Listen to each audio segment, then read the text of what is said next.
mais uma vez. Bom dia, sejam muito bem-vindas, meninas. Mais uma semana começando, aqui em Curitiba, dia ensolarado, né? Que seja assim nossa semana também. Estávamos conversando, Viviane, antes de iniciarmos, né?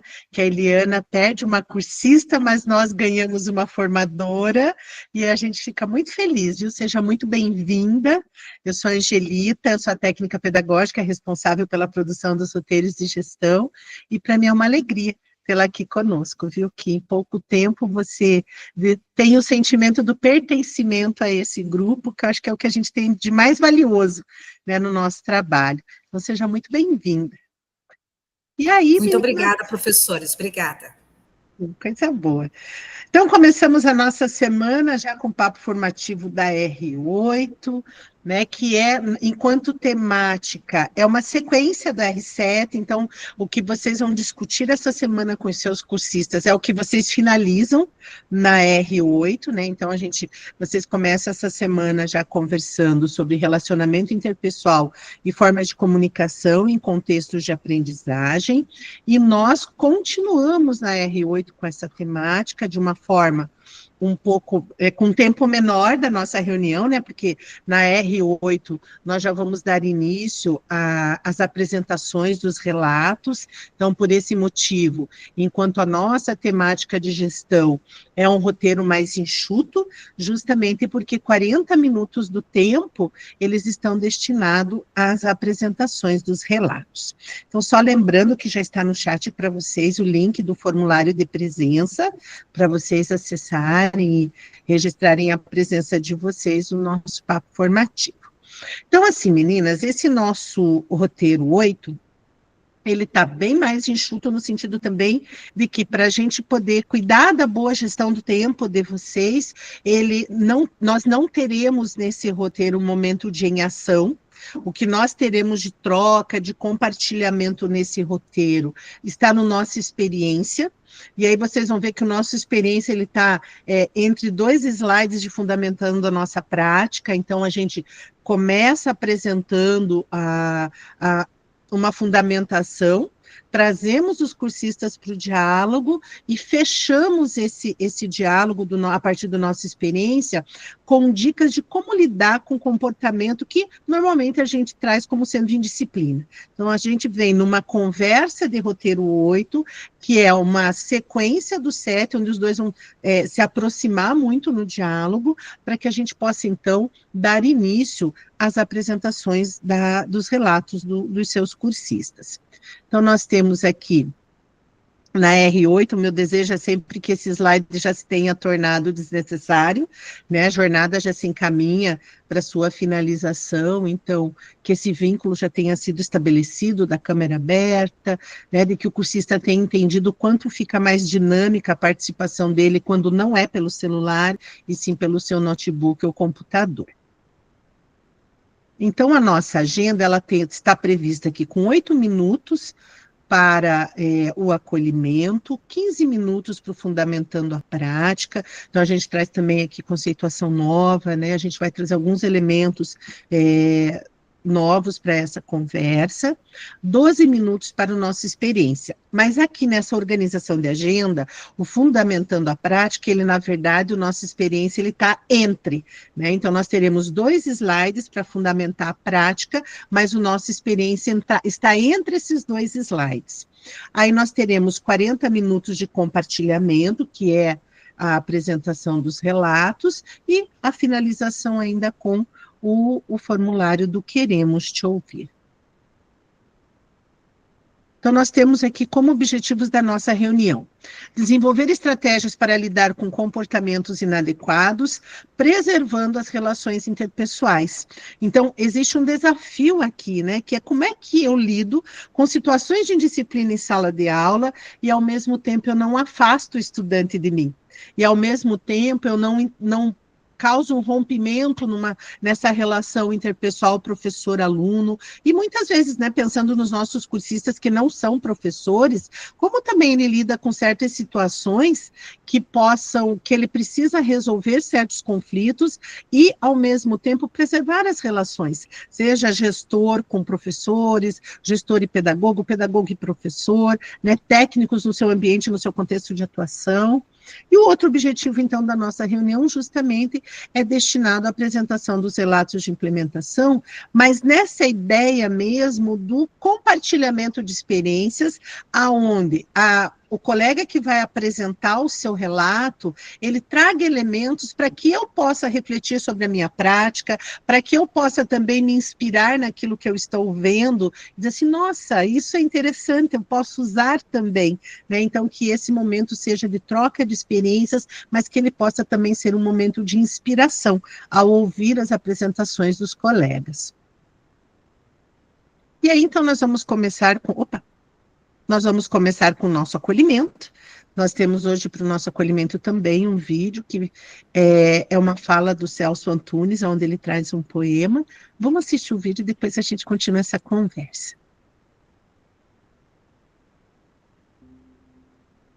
Há muito tempo atrás, eu li um monólogo de Eduardo Alves da Costa, um poeta, e que me impressionou de uma maneira muito significativa, e que volta à minha lembrança quando a abordagem é o tema disciplina e indisciplina em sala de aula. Até onde a memória me permite recordar, o poeta dizia: na primeira noite, pula uma cerca e rouba uma rosa. E eu não digo nada, afinal de contas, é apenas uma rosa. Na segunda noite, se valendo da minha timidez e da minha certeza, entram no meu jardim e tiram 2 ou 3 rosas. E como eu não falei nada, eu nada falarei. Na terceira noite, adentro a minha casa, pisoteiam o meu canteiro, matam o meu cão, arrancam minha liberdade pela garganta. E como eu não disse nada, eu nada direi. Eu acho que essas palavras do poeta são muito fortes para caracterizar o problema da indisciplina em sala de aula. A indisciplina diante do pai, da mãe, dos parentes, dos vizinhos. Porque se no primeiro ato de indisciplina, se na primeira quebra de regra que se estabeleceu, não dizemos nada, não queremos empalidecer a nossa autoridade, se indispondo por tão pouco, como diz o poeta, um dia ela se tornará insuportável e como nada dizemos, nada diremos.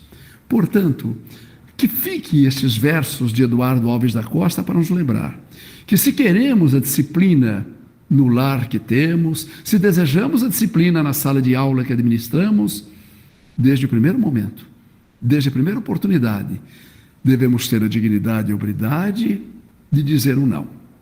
Não o não porque não aquele não autoritário, mas aquele não com a firmeza de que regras existem e precisam ser cumpridas. Me lembro que uma vez fazia uma palestra para um grupo de professores e no debate final que se seguiu, um deles ergueu o braço e disse: nessa escola os alunos não têm regras. E eu disse: veja, regras não são fenômenos biológicos que trazemos ao nascer. Regras se aprendem, regras são impostas. A hora que você abolir as regras, acabou o futebol, acabou o vôlei, acabou as relações interpessoais. Portanto, o tema disciplina e indisciplina em sala de aula merece uma abordagem, mas que fiquemos bem claro, tudo depende de regras claras e do cumprimento das regras, sem autoritarismo, sem bronca, porque quem ensina regras, mais do que ensinar conteúdos, ensina a viver.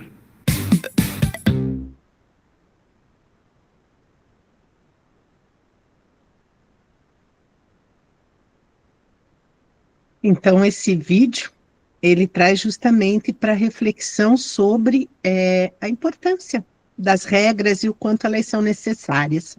E aí a ideia é que vocês possam justamente instigar seus cursistas a refletirem sobre a sua própria prática pedagógica, assistindo o vídeo, e que vocês tragam daí esse questionamento, né? Qual a importância de comunicar suas expectativas de comportamento aos estudantes e fazer cumprir essas expectativas? Para essa conversa, eu gostaria de convidar você, Silvia. Qual a importância na sua prática de você comunicar suas expectativas, aquilo que você espera enquanto comportamento, e o mais desafiador, fazer cumprir essas expectativas? Então, bom dia, né, a todas. Agora estamos só em meninas, né? Nosso clube da Luluzinha. Nosso clube da Luluzinha, bem isso, né?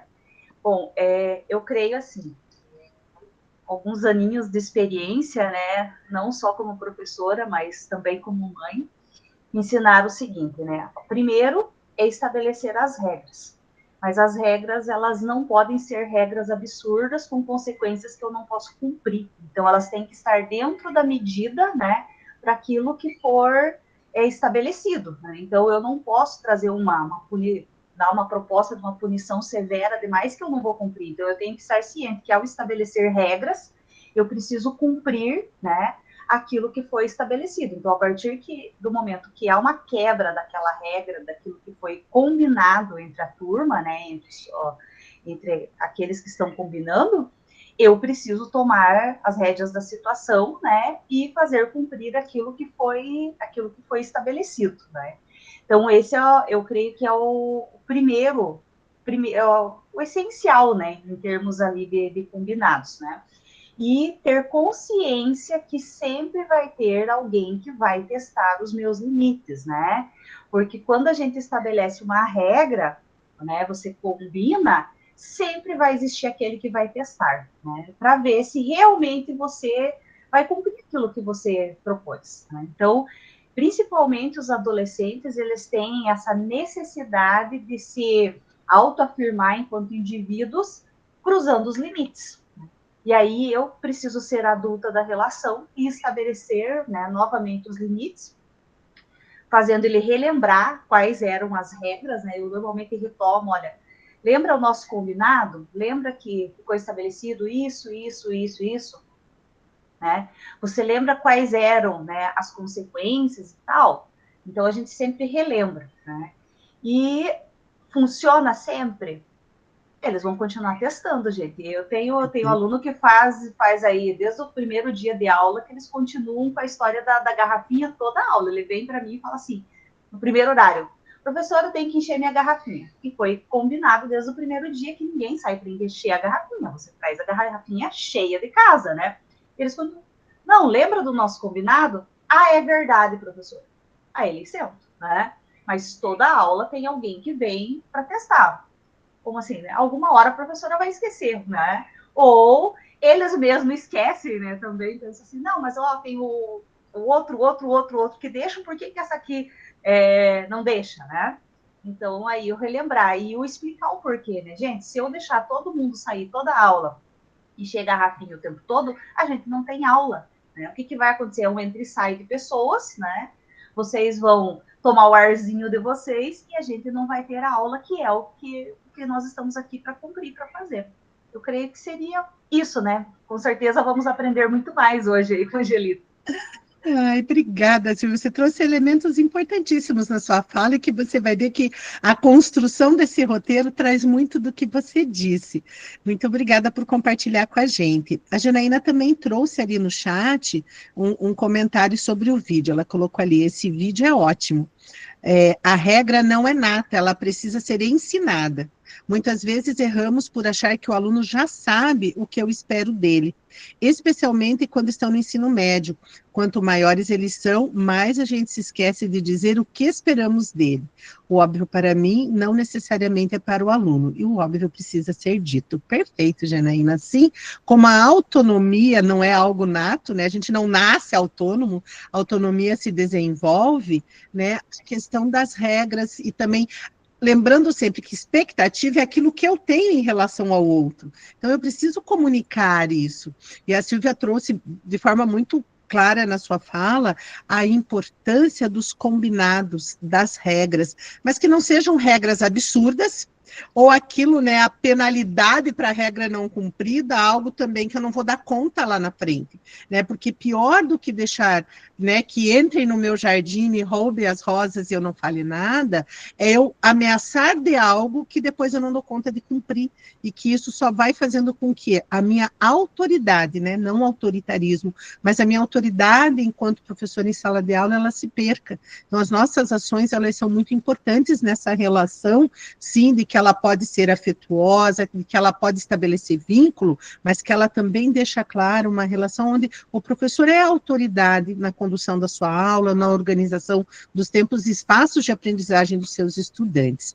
Então, a ideia mesmo é que, a partir do vídeo, vocês possam instigar, né, levar a reflexão. A ideia do vídeo é sempre essa, além de trazer a relação com o que vai ser discutido no roteiro, durante a reunião, mas que ela possa ser também, o vídeo possa ser esse momento de refletir sobre a minha prática pedagógica e, a partir disso, trazer elementos para o diálogo. Então, que vocês possam, aí na gestão do tempo, ouvir 1 ou 2 cursistas, né, para esse momento do acolhimento, até para entender como é que eles estão se colocando em relação a isso. Eles estão, de fato, comunicando as suas expectativas em relação aos seus estudantes?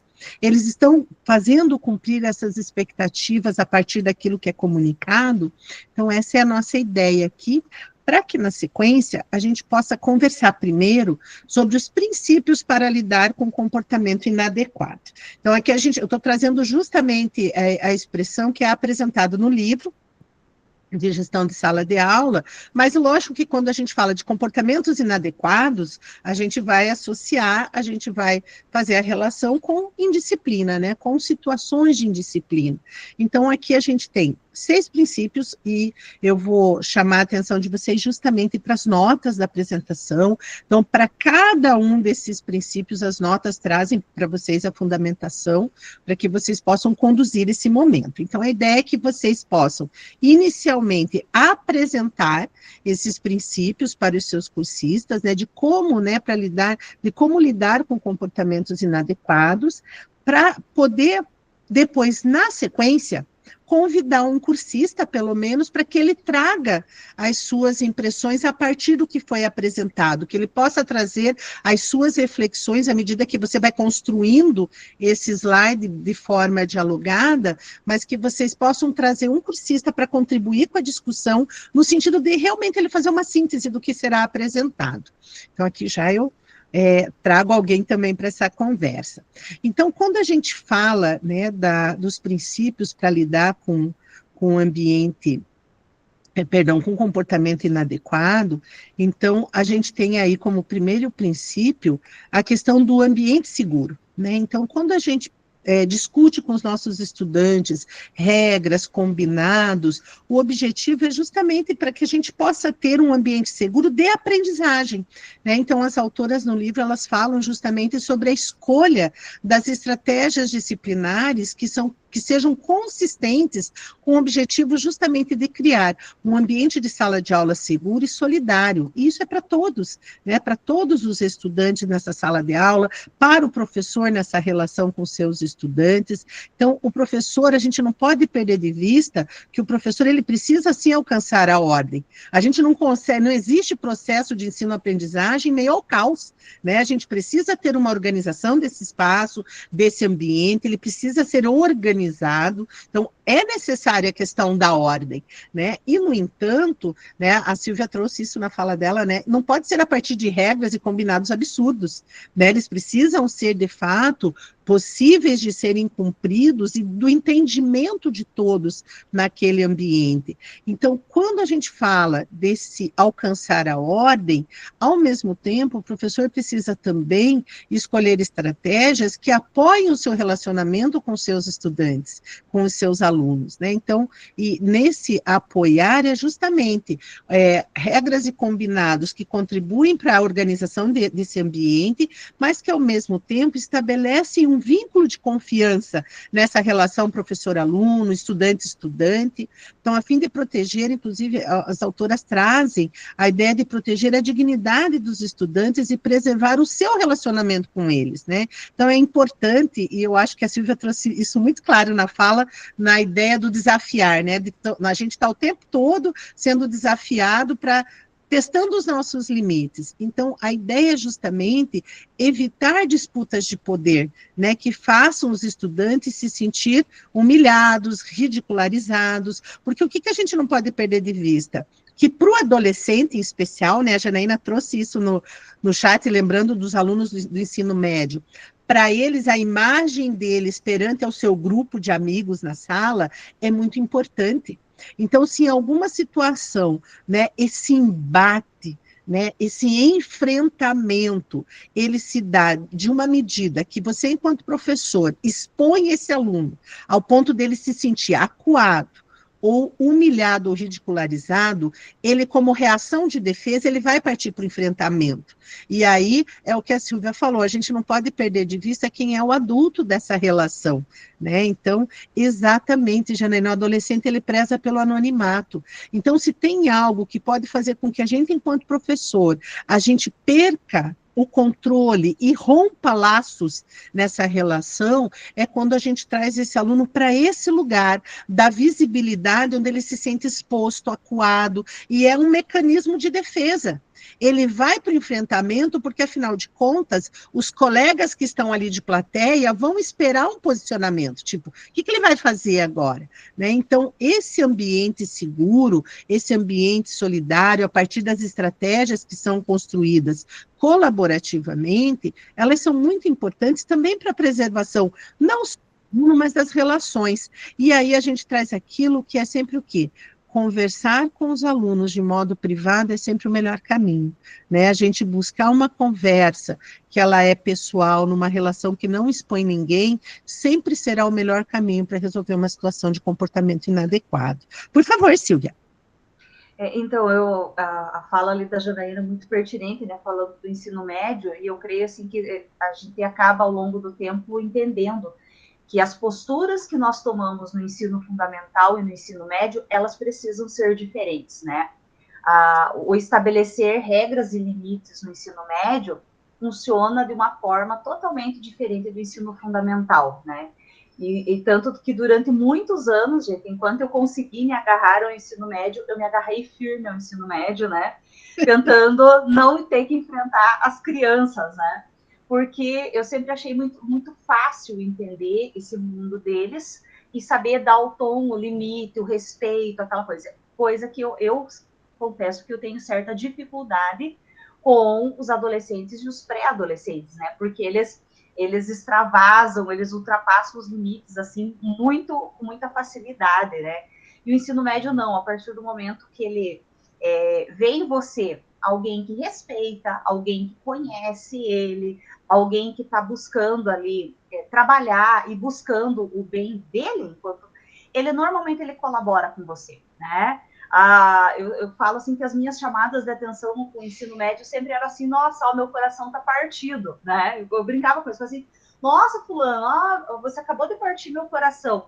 E nesse momento, assim, tipo, caía por terra, né? Toda aquela né, aquele escudo que ele tava, não, professora, né, não foi isso que eu quis fazer, a menina, não, professora, me desculpe, né, eu sei que eu tô me maquiando aqui na sala de aula, né, mas, desculpa, eu já tô guardando, né, então existe uma conversa, coisa que é fundamental, a gente precisa ter um outro tom, né, e aí vai da gente perceber esse espaço, né, e também as relações que a gente tem com eles e dar o tom dentro daquilo que é o necessário para a faixa etária deles, que eles estão vivendo ali. Perfeito, Silvia. E é esse conhecer mesmo, né? E é entender que no ensino médio eles também já estão num desenvolvimento de maturidade emocional maior, né? E você veja só, né? O quanto você pôde se agarrar no ensino médio, você se agarrou. Eu fiz justamente o caminho inverso, Silvia. Eu sempre fui alguém que optei por ciências, por ter a garantia de trabalhar com o ensino fundamental. E justamente por conta do quê? Essa relação que normalmente é mais afetuosa, eles são mais afetivos, só que sim, eles sugam muito mais a nossa energia nessa construção desses vínculos, né? Aí um outro princípio é a mínima interrupção. E aqui é muito interessante porque as autoras nos chamam a atenção no seguinte sentido, né? Que a gente precisa ter um cuidado que a gente acabe quebrando o ritmo da aula por conta de algum comportamento e às vezes a ação que a gente tome chame mais atenção do que deveria, né? Então, as nossas intervenções frente aos comportamentos inadequados, elas precisam acontecer de uma maneira que a gente não perca toda a turma, ou que a gente não acabe chamando mais atenção para esse comportamento inadequado do que deveria. É desafiador, sem dúvida nenhuma, né? Mas aqui, quando a gente fala, né, desse mínima interrupção, é nesse sentido, né? E atingir esse objetivo de você, ao mesmo tempo que você vai buscar corrigir um comportamento inadequado, você não vai tirar o foco dos demais estudantes, né? E encontrar esse equilíbrio, ele é desafiador, né? Porque nós, enquanto professores, né, a gente não pode permitir, né, que esse comportamento inadequado atrapalhe a aula, interrompa, comprometa o aprendizado da turma, né? Mas, por outro lado, a gente precisa ter esse cuidado de que as intervenções não acabem jogando mais luz do que deveria para esse mau comportamento e acabar fazendo com que os estudantes percam o foco para a aula, que é realmente o essencial, né? Então, e nesse caso, eu já lhe dou a palavra, Janaína, o que a gente precisa buscar nessa mínima interrupção? É sempre tentar antecipar problemas potenciais, né? E esse decidir que uma intervenção ela é necessária, é a gente buscar ser o mais discreto possível, para que a gente não perca o ritmo da nossa aula. Por favor, Janaína. Bom dia.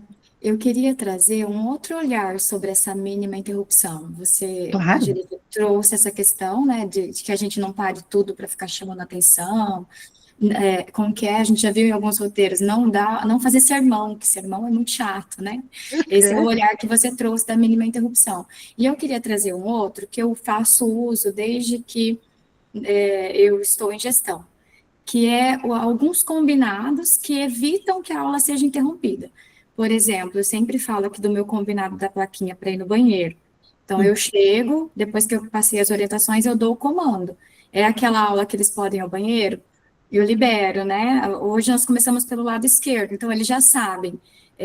Quem precisa ir, levanta, vira a plaquinha que não está ocupado, vai para o banheiro. Quando volta, ele vira a plaquinha liberado. E o aluno da sequência vai passando. E ninguém fica, posso ir no banheiro, agora é minha vez, né? E aí a aula flui. Esse é um combinado de mínima interrupção. Um outro combinado é que quando eu uso as aulas do RCO, os slides, eu deixo os trechos da aula que eu quero que eles anotam no caderno de outra cor. Deixo sempre em vermelho. Então, eu tenho esse combinado com eles desde o primeiro dia de aula. Todas as minhas turmas sabem disso. Tá em vermelho? Anota no caderno. A prof não precisa ficar pedindo toda hora, toda aula. Eles já sabem. E é incrível. Eu mudo o slide, eles já pegam a caneta e já começam a anotar aquele trechinho que está em vermelho. E uma evidência de que isso é muito legal e funciona é que o meu filho, que sempre estudou em colégio particular, este ano está estudando na escola que eu dou aula. A turma dele se desfez, ficou 3 alunos, ele estava muito triste lá, e eu trouxe ele para o estado, numa turma com 33. E ele está muito feliz. E quando ele teve a primeira aula comigo, ele falou, mãe, a sua aula é muito boa. Nossa, adorei. Ó, esse teu combinado de ir no banheiro. Esse negócio que você deixa lá em vermelho na TV, isso é muito bom, hein? Então, o que ele gostou da minha aula? Foi da didática, do fato de ser fluida, de não ficar interrompendo toda hora, né? Não ser aquela coisa... Essa mínima interrupção faz toda a diferença, né? E pensar em estratégias de como evitar de ser interrompido. Tem coisas que estão fora do nosso alcance, mas tem coisas que a gente consegue controlar, né? Então, eu queria trazer esse relato. É. E essa mãe deve estar com o coração transbordando de alegria, né? Que coisa boa de ouvir isso. E é sobre isso, Janaína, que preciosas suas contribuições. A mínima interrupção, ela passa muito pelos combinados prévios, né? Aquilo que já fica acordado. A ideia da sua plaquinha é incrível, porque principalmente lá no 6º ano, Silvia, tem uma coisa, aquela mãozinha levantada e que você jura que ele vai fazer uma pergunta que posso ir ao banheiro? Daí você chega a murchar, assim, né? E com esse combinado com a ideia da plaquinha, olha que bacana, né? É esse estudante que eles entendem, né? A turma e vai dando ritmo e sem perder o tom da aula, né? Então, acho que é sobre isso, sim. Janaína, muito obrigada por compartilhar, que é muito bacana, né? O outro princípio é a consideração de contexto, né? Leve em conta o contexto ao decidir se uma ação em particular constitui mau comportamento, né? Então, a gente precisa também entender o contexto em que certas situações, em que certos comportamentos acontecem, né? Então, aqui também tem que o que constitui mau comportamento é frequentemente também uma função do nível de tolerância de um professor em particular ou dos padrões que são estabelecidos pela escola. Porque quando a gente fala de levar em consideração o contexto, também diz muito sobre nós, né? Porque às vezes o que para mim pode ser uma situação de comportamento inadequado, de indisciplina, de repente para a Silvia pode ser que não. Ou ainda, o quanto é importante também a escola ter, enquanto coletivo, uma clareza do que será considerado como comportamentos inadequados, como aquilo que não será tolerado enquanto comportamento. Então, isso é muito importante. Então, quando a gente fala desse contexto, eu também preciso entender que em algumas situações, para mim, podem ser consideradas um comportamento inadequado, num grau mais sério, para outros menos. Então, tem muito a ver também com aquilo que eu entendo enquanto comportamento inadequado, né? E isso, às vezes, mesmo dentro da turma, esse comportamento, ele vai depender de um contexto. Então, a gente precisa ter muita clareza disso, né? Em que contexto esse comportamento está se dando, né? Então, por isso que a importância, e aí, Janaína trouxe novamente, a Silvia também falou muito na sua fala, a importância da construção colaborativa de regras e combinados. É o que o nosso acolhimento começa trazendo. Eu preciso comunicar aos meus estudantes o que eu espero enquanto comportamento, para que não seja justamente entrar nesse lugar de será que é um comportamento inadequado? Para mim é, para você não é. Não, mas nós estabelecemos de forma colaborativa aquilo que é entendido como sendo um comportamento inadequado. Aí, um outro princípio é a resposta oportuna, né? Então, seja oportuno e preciso ao responder a problemas de comportamento. E aqui as autoras do livro, que é a nossa referência, elas trazem que é muito interessante, que existem 2 erros comuns ao se tentar lidar com mau comportamento em sala de aula. Erros de tempo e erros de alvo. Então, de tempo é naquela situação que vai muito ao nosso vídeo do acolhimento. Eu levar tempo demais para me posicionar diante de uma situação, de um comportamento que é inadequado. E de alvo, lembra o vídeo que vocês irão trabalhar essa semana para trabalhar a intervenção menos invasiva, né? A professora lá no nosso vídeo, ela vai cobrar de uma aluna a questão do celular, sendo que ela não é a única que está fazendo uso do celular. Então, quando a gente fala do ser oportuno e preciso ao responder, nos leva também para o lugar do ser justo, né, de ter o cuidado daquilo que eu vou cobrar de um, eu vou cobrar de todos, né, que os meus posicionamentos, eles são para todos. Então, quando a gente fala de resposta oportuna, é sobre isso, né, para a gente cuidar para que não leve tempo demais para se posicionar e também de como a gente vai fazer isso, né. Então, um erro de tempo, ele ocorre justamente quando o professor, ele espera demais para corrigir o mau comportamento, e os erros de alvo, né, chamam a atenção para um aluno em particular, quando de fato um ou mais alunos cometeram o mesmo erro. Então é preciso ser cauteloso para responder de modo preciso e oportuno.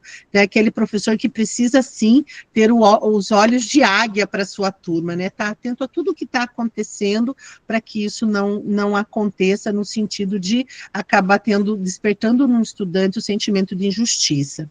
A Janaína trouxe aqui no chat, já tem uma fala do Lemov em que ele diz: se você está estressado, é porque demorou demais para intervir. E aí vai também o seu nível de tolerância, né, Jane? Vai ultrapassando os seus limites, e às vezes, se você demora demais, isso com certeza vai gerar um conflito, né?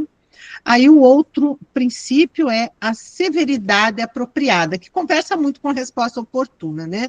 Então, associa a severidade da estratégia disciplinar ao mau comportamento que você está tentando eliminar. É aquela coisa de buscar o equilíbrio, né? De às vezes não ser severo demais para um determinado comportamento, que poderia ter uma atitude mais branda, e, de repente, para algo que é mais, que exigiria uma intervenção maior, você ser mais brando. Né? Buscar justamente essa relação, né, de associar a severidade da estratégia àquele comportamento.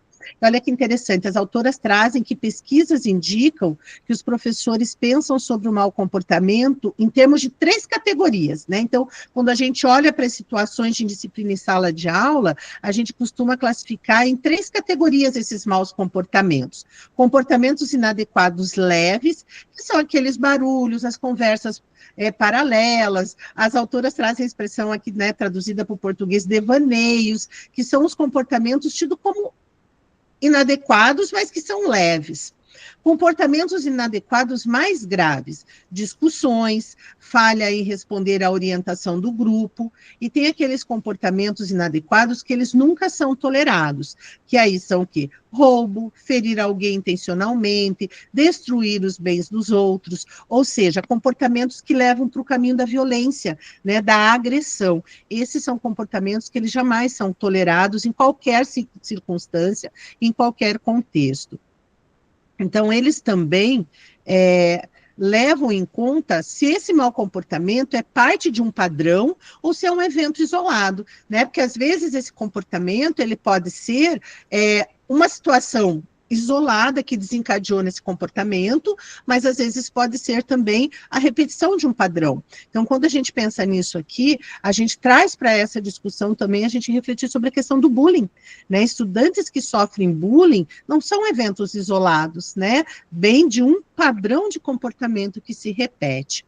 E aí o último princípio, ele traz que seja sensível a questões culturais, né? Uma vez que diferenças em normas, valores e estilos de comunicação podem ter efeito direto no comportamento dos alunos. Então, a forma de falar, e como é comum às vezes, né, a gente ver na relação, a gente até chama atenção, né, para o comportamento, porque você acha que está tendo uma discussão, que eles estão se desentendendo, e não é nada, né? Às vezes é a forma de comunicação. Então, a gente ter essa sensibilidade a questões culturais, a gente também, enquanto professor, entender um pouquinho quais são as gírias do momento, como é que esses alunos se comunicam, né? Quando é que a fala deles é uma fala que é, de fato, no intuito de agredir o outro, de ser grosseiro, ou às vezes é parte desse vocabulário ao qual nós não pertencemos, né, e às vezes causa em nós um estranhamento. Então, aqui as autoras também elas trazem que para ser um gestor de sala de aula sensível a questões culturais, os professores precisam reconhecer suas tendências e valores e pensar sobre como eles afetam suas interações. Então, quais são os meus valores? Quais são os meus princípios enquanto ser humano? E como isso também interfere nas minhas interações com os meus estudantes? E aí elas propõem algumas perguntas para que o professor possa fazer a si mesmo. E olha só que questionamentos elas trazem.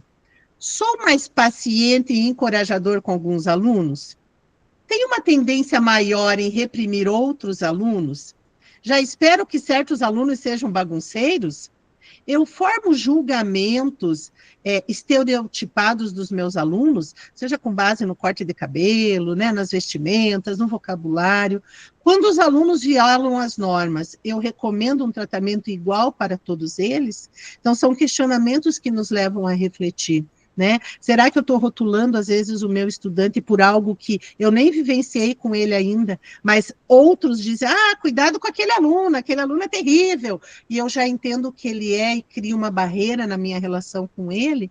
Então, é nessa ideia, né, que a gente vem trazendo, então, que as autoras nos apresentam esses princípios para lidar com o comportamento inadequado. Exatamente, Janaína, a princípio norteador seja justo. Eu gostaria de ouvir nesse momento um pouquinho a Vanessa, né, do que a gente veio construindo, do que a Janaína, a Silvia vem trazendo também, a partir desses princípios para lidar com o comportamento inadequado. Olá, bom dia. Bom Eu dia. particularmente gostei bastante da forma como trouxe, né, das autoras aqui os princípios para a gente, pensando como trabalhar isso com os cursistas, né? Mas na prática a gente, eu acho que tento trazer também junto com o vídeo do Vasconcelos, né? Há uma tendência, melhores resultados, quando a gente já se antecipa, né, aos problemas que a gente tem em sala de aula. Por isso que, às vezes, aquele professor que tem uma experiência maior, tem uma caminhada maior, ele já consegue fazer isso com mais facilidade, porque ele já sabe os problemas que ele vai enfrentar. Então, essa questão dos combinados já é algo para você antecipar, mas nem tudo você consegue antecipar.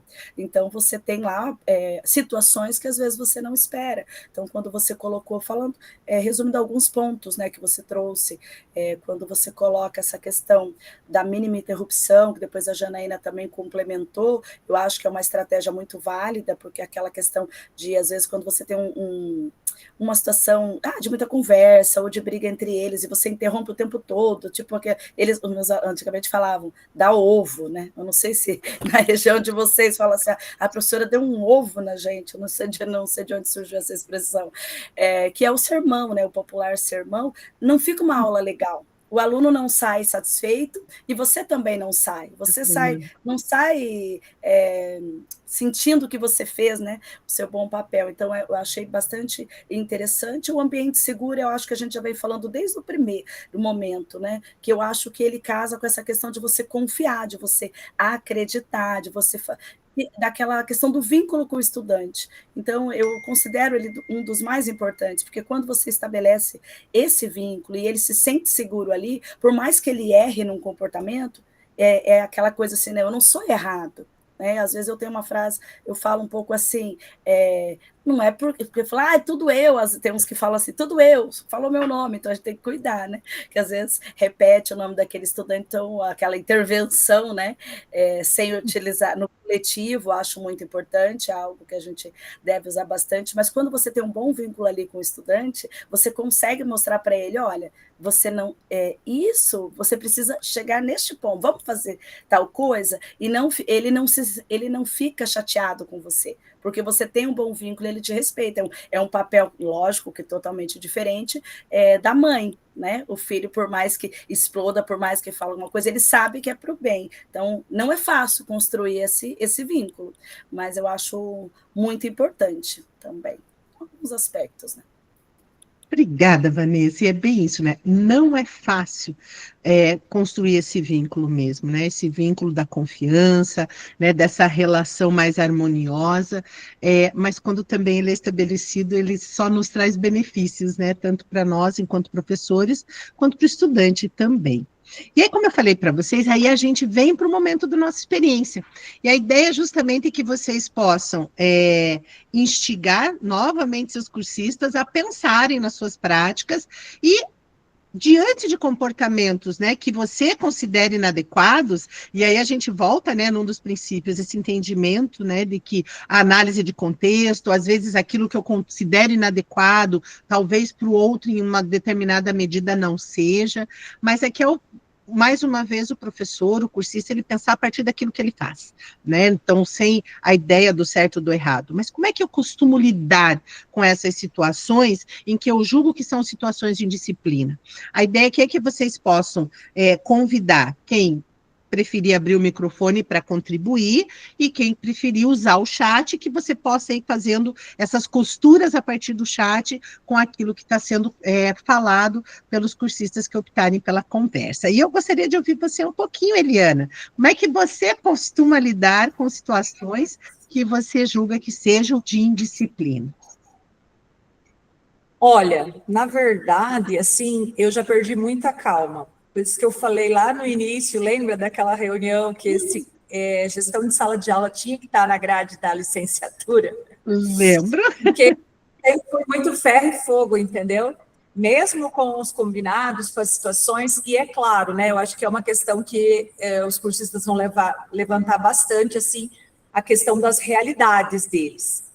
Por mais que a gente considere todo, né, essa questão, vamos dizer assim, teórica, né, na prática, em algumas situações, é muito difícil. E aí também tem o percalço do seu dia a dia, do teu cotidiano, do que está acontecendo ali, de onde você saiu também, né? Então, tudo é uma questão de espaço também, eu vejo assim muito isso.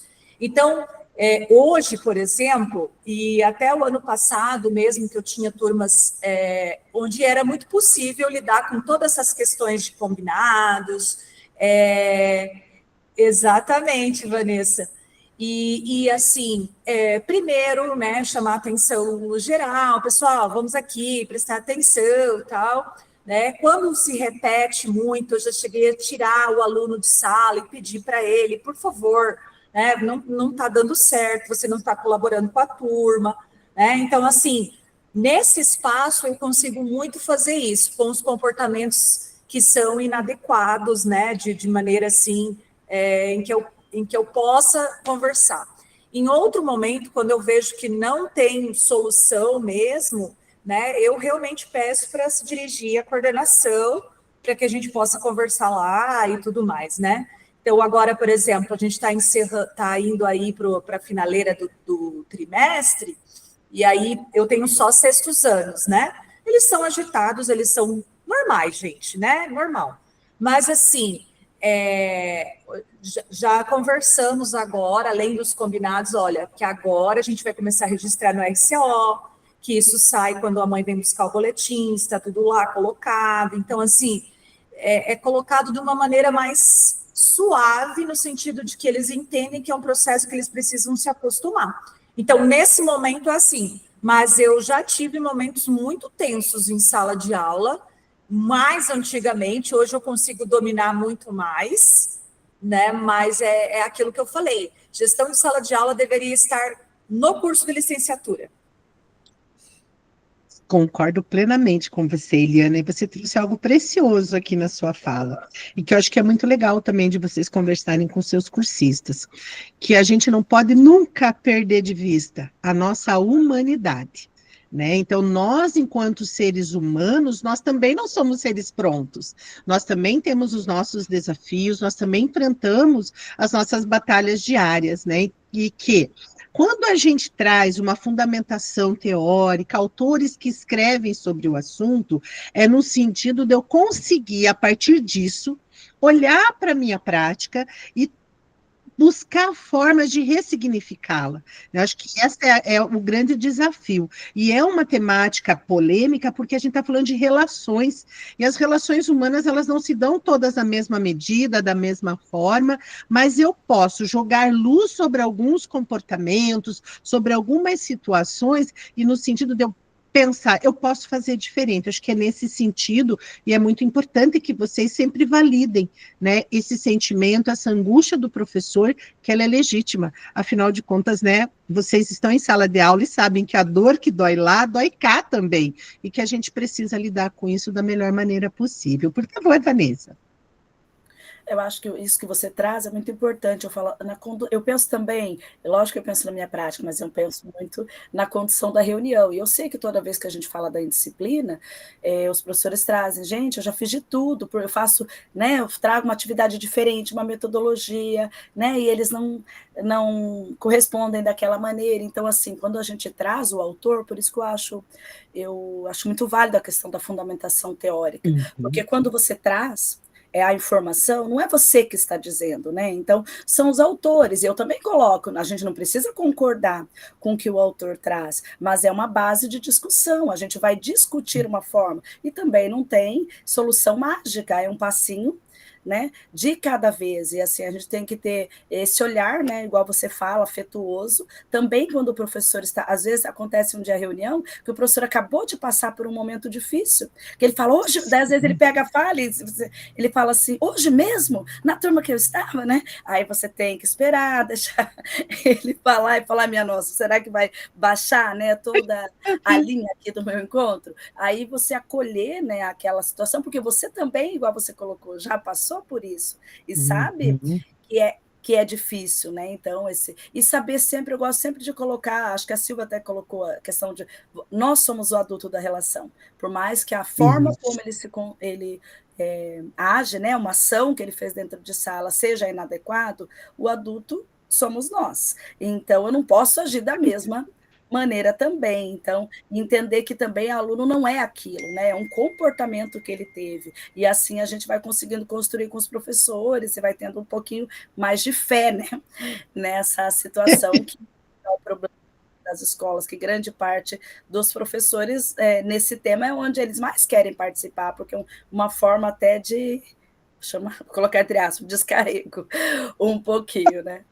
É isso. E é verdade. Vanessa, você trouxe algo muito importante. Já dou a palavra para vocês, meninas, que é justamente sobre isso, né? É sobre o comportamento, não é nunca sobre a pessoa, né?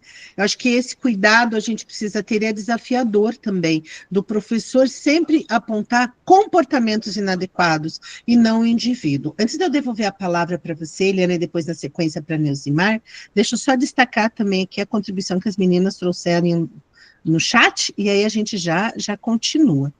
Então, a Viviane, ela trouxe aqui, ó. Antes disso, a Eliana colocou, ó, hoje, depois de ser formadora em clima escolar, sinto que sou mais humana e que preciso ter um olhar primeiro antes da ação. Aí a Viviane traz aqui também, ó. Acho muito válido quando a escola define, deixa claro o que é indisciplina, o que é permitido, o que não pode acontecer. Assim, todos os professores, pelo menos aquela turma, falam a mesma língua, tudo fica mais fácil. E aí a Eliana, né, reforça que a importância de gestão. E aí é com você, Eliana, e depois na sequência a Neusimar. Não, então, tem um episódio, né, falei de episódio por causa do Netflix, mas, na verdade, uma das reuniões que me marcou muito em clima escolar é a questão da gente entender aquele ser humano como uma folha em branco, né, aquele aluno.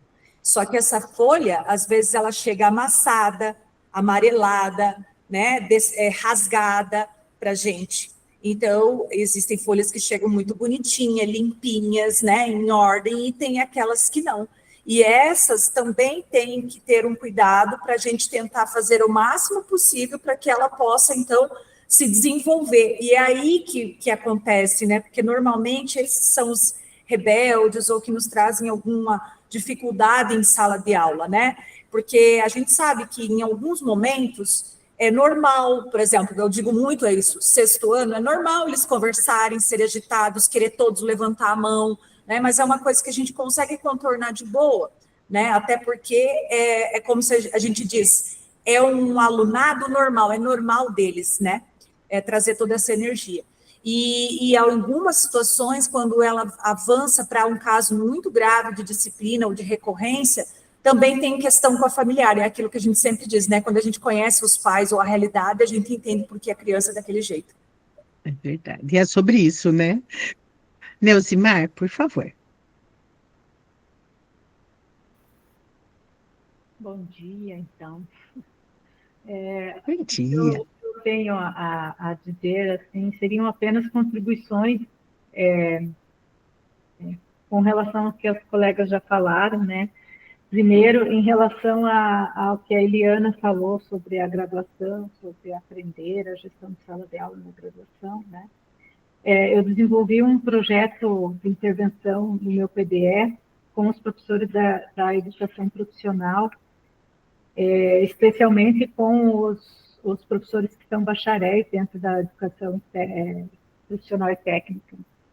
E aí, aqueles professores que não tiveram nenhuma formação pedagógica, né? São os professores que vieram do mercado de trabalho, bacharéis, em toda a sua totalidade, bacharéis sem nenhuma formação pedagógica. E com esses, eu desenvolvi uma pesquisa para levantar as necessidades e tal, e aí o meu protótipo didático ficou organizado dentro exatamente do que a Eliana falou, a didática e a gestão de sala de aula. E aí a gente desenvolveu todo um trabalho em cima dessas duas perspectivas para trabalhar exatamente o que lhes faltava, né? Claro que a gente não conseguiu suprir todas as necessidades desses professores aqui do meu núcleo, mas nós os fizemos refletir sobre a prática e instigamos e demos instrumentos, ferramentas para que eles possam também se aprofundar nisso e buscar, né? Então, foi um trabalho assim que foi bem gratificante e que vem exatamente dentro do que vocês já pontuaram. A segunda contribuição, com relação ao que a Janaína falou do objeto, né? Isso, eu tive uma experiência bem interessante no último, não no congresso, no encontro formativo do ano passado, 23, em que, na oficina onde a gente tinha o storytelling da Malala, eu levei inúmeros lenços da Malala, e aí a gente estabeleceu essa regra para os formadores. Eu não sei se alguém de vocês estava nas minhas turmas das oficinas da Malala, e a gente estabeleceu essa regra. Vanessa estava, estabelecemos a regra do lenço. Então, eu deixei lenços em cima da mesa, e quem queria falar tinha que colocar o lenço, vestir o lenço da Malala, e aí aquela pessoa tinha o direito de fala naquele momento que estava com o lenço. E foi muito interessante, porque eu trabalhei 3 turmas dentro turmas de professores, né? Dentro dessa metodologia, digamos assim, e foi muito organizada a nossa oficina, né? Foi bem legal. Então, o que a Janaína colocou é muito eficaz. E aí, o terceiro ponto que eu gostaria assim, de falar, citar, e eu acho que os professores também vão trazer no nosso encontro, é a série Adolescência, né? Então, está falado nas redes sociais, até o próprio secretário fez um apontamento a semana passada, e eu fiquei imbuída de assistir nesse final de semana, consegui assistir apenas dois episódios. Mas nesses 2 episódios, eu me senti muito dentro da escola, tá? Então, esses 2 episódios estão assim, acontecendo dentro da escola, e aí eu vi eu como gestora, como professora, eu enxerguei muitos erros de gestão, de sala de aula, gestão de equipe, gestão dentro daquela escola, né? E aí as consequências são aterrorizantes, né? Então, o que eu trago aqui é esse olhar, né? Então, até que ponto nós, professores, temos influência, né? A amplitude dessa influência, dessa atenção, desse olhar com o estudante, e que muitas vezes é só a escola que é assim o instrumento, né, o canal de chegar até nesse estudante, porque os pais não têm as condições, não têm o olhar apurado, não têm o preparo suficiente para isso. Então, a importância do nosso olhar em relação ao comportamento do estudante. Seriam só esses pontinhos para a gente pensar. Obrigada, Neusimar. Pontinhos preciosos. Deixa eu aproveitar quando você trouxe o exemplo, né? O exemplo que a Neusimar trouxe na oficina do uso do lenço, né?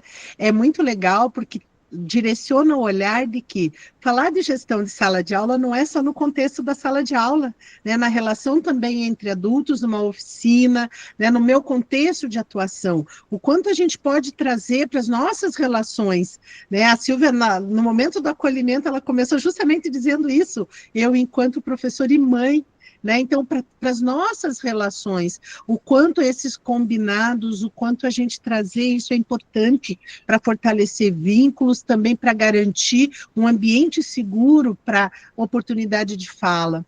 A Vanessa trouxe ali no chat também, né, que às vezes um aluno indisciplinado é um mecanismo de defesa. né, que a sua agressividade, às vezes, o seu comportamento inadequado é como se fosse uma forma dele se proteger, e aí a gente volta para a ideia sempre da análise do contexto, em que situação aquele comportamento se dá.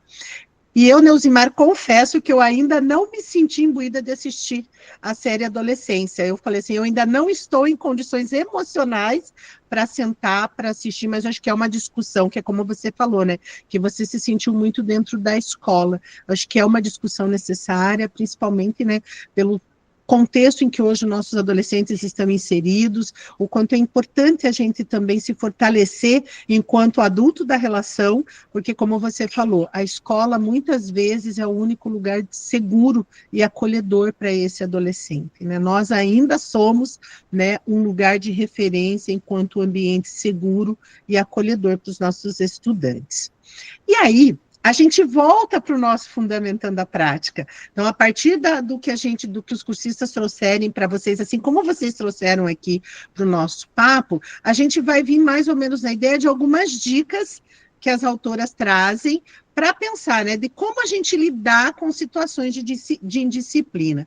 E a primeira delas são as intervenções verbais. É aquela história mesmo do corpo fala. E aqui é muito importante, quando a gente fala de intervenções não verbais, é aquele olhar do professor. Sabe, quando a gente, sem dizer uma palavra, só no olhar, a gente comunica aquilo que a gente quer comunicar para o nosso estudante, né? Então, é justamente sobre isso, né? As intervenções não verbais, elas passam pelo olhar, e aí entra naquele lugar da mínima interrupção, né, na hora de você sinalizar que um comportamento não está adequado, e as intervenções não verbais, seja o olhar, seja uma forma de você caminhar pela sala, se aproximar daquele estudante, dar um toquinho no ombro, né, sinalizar para aquilo que precisa ser feito, sem dizer nenhuma palavra, você comunica que você está percebendo o que está acontecendo e que você não está gostando daquele comportamento porque ele é inadequado. Então, as intervenções não verbais, elas são uma forma de comunicação muito importante, porque elas também estabelecem vínculo, e como a Janaína colocou em algum momento no chat, mantém o anonimato. Esse aluno, ele não é exposto, mas você direciona o olhar a ele, você se aproxima, você sinaliza de alguma maneira de que algo não está errado e que você espera que seja diferente. É isso mesmo, Janaína, sem ter a interrupção.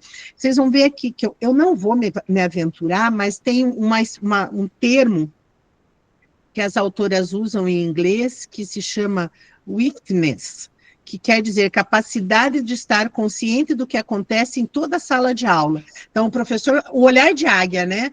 O professor está o tempo todo atento ao que está acontecendo em sala de aula, às movimentações, aos comportamentos, e ele utilizar dessas intervenções não verbais, né, para também ir fazendo as intervenções necessárias para que não seja necessário tomar atitudes mais firmes, às vezes expor de forma mais clara esse estudante, né? Então, a vantagem óbvia do uso de sinais não verbais é justamente lidar com o mau comportamento sem quebrar o ritmo da aula, né? Sem precisar chamar mais atenção para aquele comportamento inadequado do que para o comportamento, para a aula, para aquilo que é importante. E, às vezes, um sinal não verbal, ele basta, né, dependendo do contexto, o estudante, para que ele volte para aquilo que você espera que ele faça, que é voltar para a tarefa, que é voltar para a aula. Mas, além das intervenções não verbais, logicamente, nós somos essencialmente, né, muito mais verbais do que não verbais. Nós, nas nossas relações com os nossos estudantes, nós temos uma tendência a sermos verbais o tempo todo. Então, as intervenções não verbais, ela também exige de nós ações conscientes para isso, né, de treinar mesmo, né, essa comunicação do olhar, da aproximação, do toque.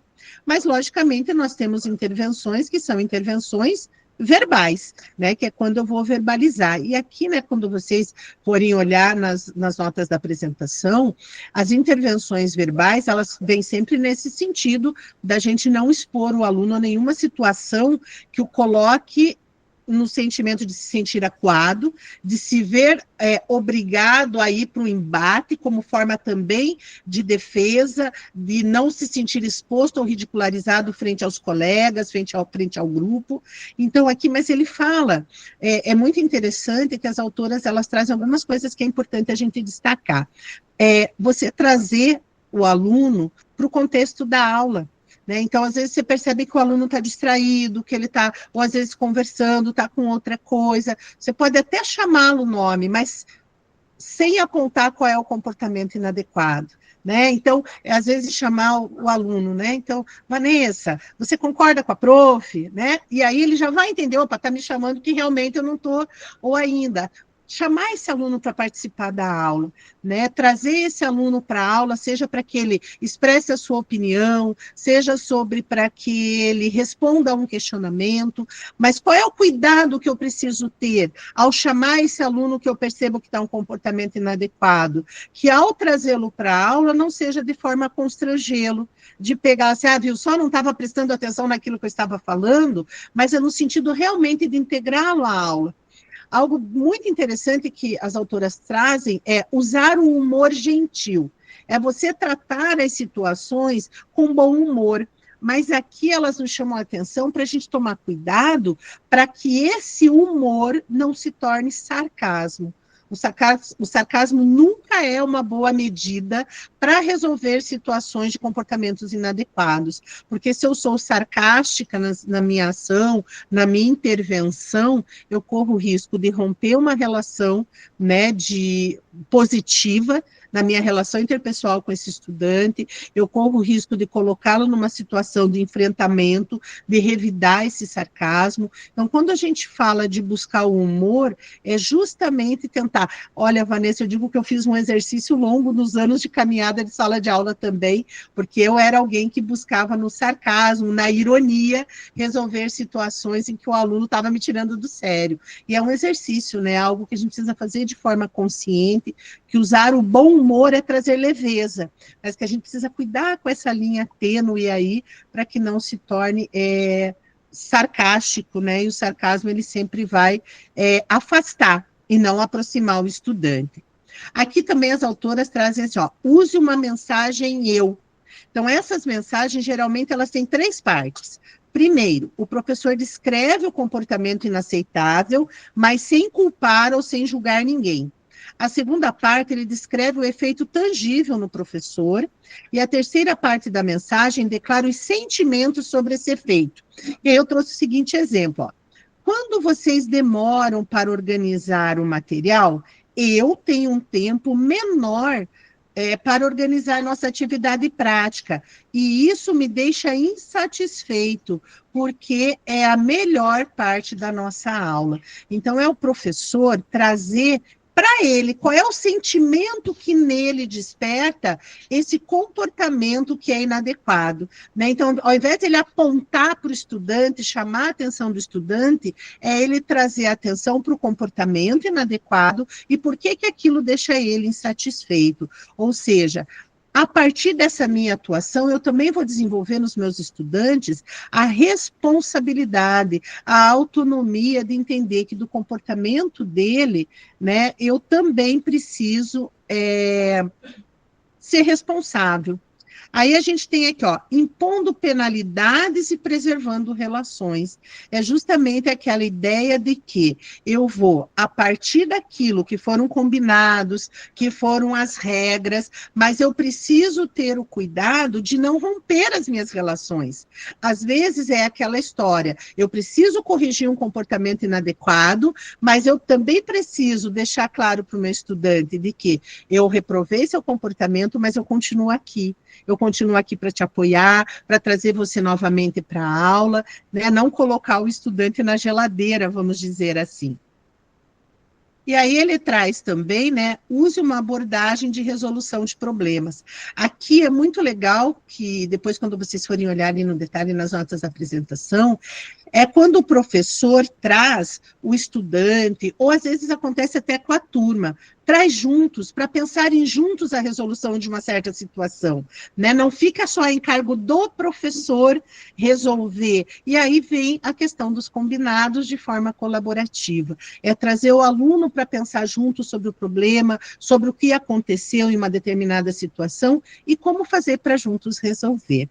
E aqui, gente, nessa conversa das dicas, das estratégias para lidar com as situações de indisciplina, a gente finaliza o nosso roteiro. E aí a gente começa o momento de compartilhamento. Então, é claro que aqui vocês têm, além do tempo de organização do roteiro, os 20 minutos de vocês, e aqui eu quero aproveitar para a gente só retomar algumas coisas em relação a esse momento do compartilhamento, em relação àquela planilha que vocês já vão começar a organizar esta semana. Mas eu já vou também aproveitar e compartilhar aqui com vocês o link do Queremos Te Ouvir, para que vocês possam também já ir organizando esse momento de avaliação da nossa reunião, que é sempre muito importante, até porque a partir do que vocês trazem no formulário, daquilo que vocês trazem enquanto contribuição, também fortalece o meu trabalho enquanto quem produz os roteiros. Então aqui, gente, eu vou compartilhar com vocês, só para a gente tornar visível, a planilha que vocês irão organizar com os seus cursistas quanto à ordem das apresentações dos relatos. Mas o que a gente vai lembrar aqui? Já foi uma ação que foi desenvolvida o ano passado, acho que na jornada 3 do ano passado, que é a história aqui, ó, do feedback, ó. Então, esse momento do feedback, gente, não é aquele feedback que o cursista tem que ter lá no seu registro da implementação, mas como é que vai ser organizado isso, né? A ideia aqui é que vocês possam organizar os seus cursistas de acordo com a ordem da apresentação, então, e que vocês reparem que a planilha já está organizada em 2 cores, justamente para que vocês possam trabalhar com o grupo na reunião 8 e com o grupo da reunião 10. Então, o que vai acontecer lá? Então, vocês têm essa planilha organizada em colunas. Então, quem é o cursista que vai ser o primeiro a apresentar, aí o link do relato. Por que é importante aqui o link do relato? Justamente, às vezes, na dinâmica da apresentação, o cursista tem alguma dificuldade em compartilhar a tela, por algum motivo. E você tendo acessível o link na planilha, se você precisar compartilhar a tela para o seu cursista, já está de fácil acesso para você esse link e você apoia o cursista na condução do seu relato. Aí é que, ó, cursista que fará o feedback.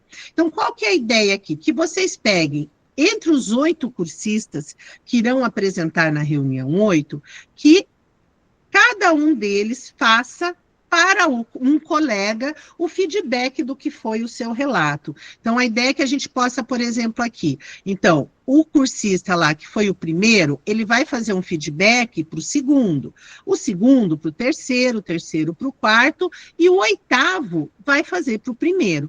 Então, daquele dia, os cursistas que se ficaram organizados para apresentação, eles terão compromisso de fazer o feedback para um colega. E esse feedback vai ser escrito aqui, ó, na coluna feedback. Então, por exemplo, vamos supor que Vanessa vai ser a primeira a apresentar, depois vai ser a Janaína, depois a Gracilene, né? Vamos supor assim. Então, a Vanessa vai fazer o feedback para a Janaína vai fazer o feedback para a Gracilene, e a Gracilene vai fazer o feedback para a Vanessa, né? E o chat, é claro que ele vai ficar aberto, né? Os emojis, né? Para os aplausos, para os coraçõezinhos, mas um feedback que sinalize, né? O quanto aquela implementação foi interessante, o quanto pode contribuir para a minha prática pedagógica, um cursista vai fazer para o outro, ele não vai ter que fazer para todo mundo. Então, a ideia é que vocês não coloquem, né, trabalhem por grupos mesmo. Aí, lá na R10, o grupo organizado para as apresentações, entre eles, aí vão fazer também o feedback para um colega. E aí, no final, vocês vão compartilhar, né, essa planilha para que eles tenham acesso aos registros, aos feedbacks que foram dados. Reparem também que essa planilha, ela está ali organizada em 3 abas. E quem tiver 6 turmas vai precisar duplicar mais 3 vezes, e aí reparem aqui, ó, que cada página, né, da planilha, ela tem um link a ser compartilhado. Então, você tem lá a sua turma A, você vai compartilhar com eles o link da turma A. Turma B, o link da turma B. E qual que é a importância aqui, né, de que vocês lembrem que esta semana vocês já vão organizar com os seus cursistas essa organização, essa ordem. E aí, o que eu sugiro até para facilitar para vocês? Os cursistas vão se organizando, vocês já vão pedindo para que eles disponibilizem o link do relato, e você já pode ir deixando registrado quem vai fazer feedback para quem? Para que daí o cursista, quando for na semana que vem, quando você compartilhar o link da planilha, ele já visualize. Eu vou fazer o feedback para este colega. E aí ele sabe que a atenção dele vai ter que ser um pouco mais cuidadosa, porque é ele quem vai registrar o feedback para o colega. Então, esse aí é o ponto de atenção nessa planilha de organização e compartilhamento dos relatos. Por favor, Vanessa. Uma sugestão, assim, de acordo com a experiência do ano passado. O ano passado, eu compartilhei o link da planilha, sabe? E no celular, eles tinham muita dificuldade de achar essas abas. Aí eles preenchiam o nome dele na turma errada, sabe? Ou apagavam depois da turma errada, e não ficou bom. Então, assim, ou o professor não deixa eles preencherem a planilha, nós, formadores. A gente mesmo preenche e só vai pegando essas informações e preenchendo, aí não vai ter problema nenhum, dá para deixar todas as turmas juntos, ou fazer arquivo separado, um para turma tal, um para turma tal, porque na prática não funciona, principalmente no celular, não é tão fácil ver a aba embaixo. E a maioria entra na planilha para fazer pelo celular, então fica aí como sugestão. Na verdade, Vanessa, você não precisa criar arquivos separados, porque na mesma planilha, cada vez que você abrir uma aba, você vai compartilhar um link diferente. Então, cada aba, ela já gera um link diferente de planilha. Então, você pode ter tudo na mesma planilha, mas cada aba que você for compartilhar, ela vai abrir um link específico para cada aba. Então, você trocou ali, a gente está aqui na turma A, aqui na nossa planilha aqui, né? Ó. Então, quando você for compartilhar aqui, o link que vai gerar é o link da aba, só da aba da turma A. Quando você muda para a turma B e você for novamente compartilhar, ele compartilha apenas a aba da turma B. Então, você não compartilha a planilha como um todo. Você compartilha apenas o link da aba específica para aquela turma que você quer compartilhar. Mas eu também acho e eu parto desse lugar também, que às vezes a gente só ir organizando e a gente mesmo indo preencher é a garantia de que vai correr tudo certinho, que nenhuma informação vai ser apagada, né, que não vai ter confusão. Eu gosto também desse lugar de eu deixar tudo organizado para facilitar. Por favor, Silvia. Então, eu achei um luxo, gente, esse negócio de compartilhar o link por aba, porque eu já tinha feito uma cópia da planilha para cada turma. Aí quando você falou isso, eu falei, gente, como assim, né? Vai ter que ensinar um dia para a gente, Angelita, pelo amor de Deus. Achei muito. Então, vou confessar que eu também não sabia disso, eu aprendi esse ano, mas você não precisa, né? Quando você tem uma planilha com várias abas, você compartilha o link de cada aba, né? E aí, voltando aqui na planilha também, que é importante, que para você poder duplicar, você só vem aqui, né, na setinha, e aí você vai... Eu não consigo aqui porque eu não fiz cópia para mim, mas daí você vem na opção fazer uma cópia, duplicar, né? Ela abre para vocês ali duplicar, você duplica, vai nominar essa aba, e aí vocês vão ver que a gente vai ter um novo link. Então, cada aba tem o seu link, então vocês não precisam gerar uma planilha para cada turma, vocês podem ter tudo junto, porque vocês vão compartilhar o link da aba referente à turma que você está compartilhando. E aí, para a gente voltar aqui, já caminhar para a nossa finalização, eu vou só chamar a atenção de vocês para algumas informações que estão nas notas da apresentação desse slide do compartilhamento, mas que serve só como lembrete para vocês mesmo, né? Que é, por exemplo, quem tem turma na segunda-feira, né, que na segunda-feira, o que vai acontecer? Esses cursistas não terão a R9, eles vão ter sequencialmente a R8 no dia 7 de abril e a R10 no dia 14 de abril. Então, eles não vão ter a reunião 9, eles terão reuniões de compartilhamento nessas datas. Então, as notas de apresentação, elas trazem algumas orientações, alguns lembretes, né, para que vocês possam organizar da melhor maneira esse momento, né, a cópia, a forma de compartilhar. E no slide seguinte, deixa só eu acertar aqui, vocês precisam só adaptar um detalhe no próximo slide, que é justamente o tempo destinado para cada cursista que ele terá para a sua apresentação. Então, aqui todo o roteiro, ele foi organizado pensando em 5 minutos para cada cursista. Então, aqui, ó, onde está o XX minutos, é importante que vocês façam aí a adaptação de acordo com o tempo combinado, né? De repente, se você tiver uma turma onde você estipulou um tempo maior, né, às vezes 6 minutos, né, então que vocês façam esse combinado que seja igual para todo mundo. E nesse slide a gente tem aqui o que se espera, né, de quem é o protagonista, que é o cursista que vai estar apresentando o seu roteiro, né, o tempo que ele terá, né, o que ele vai trazer para o seu relato, e o que se espera dos maratonistas, que são os cursistas que estarão assistindo a esse relato, né, como que eles podem agir. Então, aqui é mais no sentido de orientação mesmo, e aqui, gente, para nós finalizarmos, esse slide já é conhecido de quem é formador, que é o compartilhamento das boas práticas. O que eu quero chamar a atenção de vocês aqui? Que esse slide é só para vocês, meninas. Então, antes de vocês compartilharem com os seus cursistas o material do roteiro 8, vocês precisam excluir esse slide. Então, esse slide, ele traz para a seleção das boas práticas a mesma rubrica já utilizada o ano passado, a data, né, o envio das boas práticas é até o dia 8 de maio, tá? Porque é lógico, para vocês enviarem uma boa prática, vocês vão precisar ter acesso a elas, né? Então, já terá acontecido os relatos de implementação, vocês já terão tido condições de fazer a correção dessas implementações e selecionarem, né, aquela boa prática que vocês acreditam que vale a pena serem enviadas, e aí está aqui, envie no máximo 3 boas práticas por turma, embora não seja uma ação obrigatória, mas é muito importante, né, que vocês façam essa ação ao reconhecer, né, uma boa prática, e olhar para a rubrica, você assim, realmente é uma boa prática, eu vou compartilhar, tem um formulário próprio, vocês fazerem esta ação até o dia 8 de maio. É sempre muito importante, porque a partir daquilo que vocês trazem dessas boas práticas, também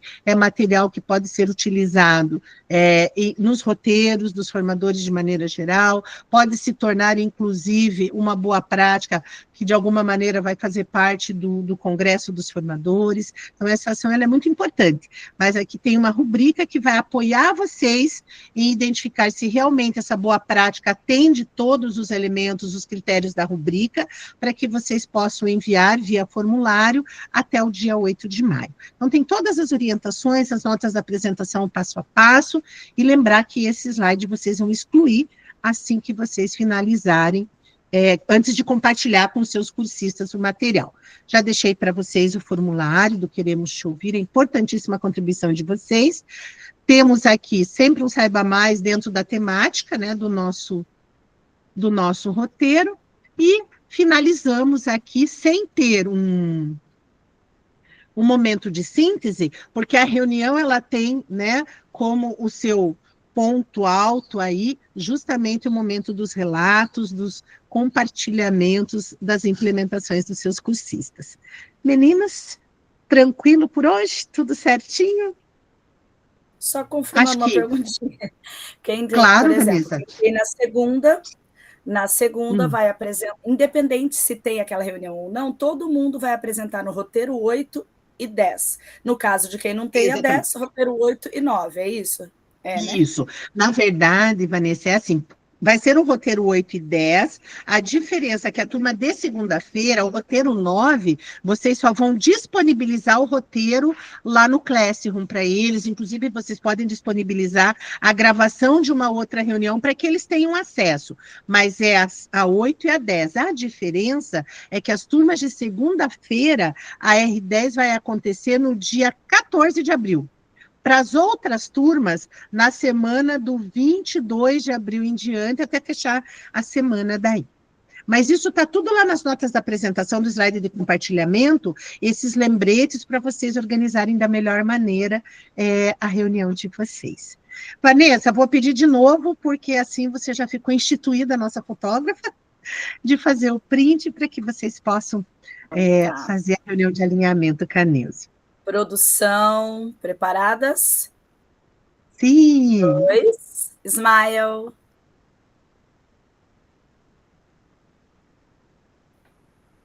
Certinho, Obrigada, lindas. menina. Agora a gente pode falar tudo no feminino, né? Lindas. Ai, coisa boa, né? Maravilhindas. Verdade. O lindo não está.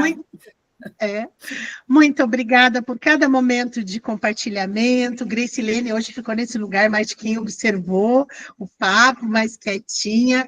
Viviane, só para contar, hoje você já queimou seu réu primário, próxima semana você com certeza estará também participando conosco. Lembre-se, esse lugar ele é nosso, ele é sempre um momento de troca e é muito rico. Meninas, beijo no coração de vocês, uma semana abençoada e muito produtiva.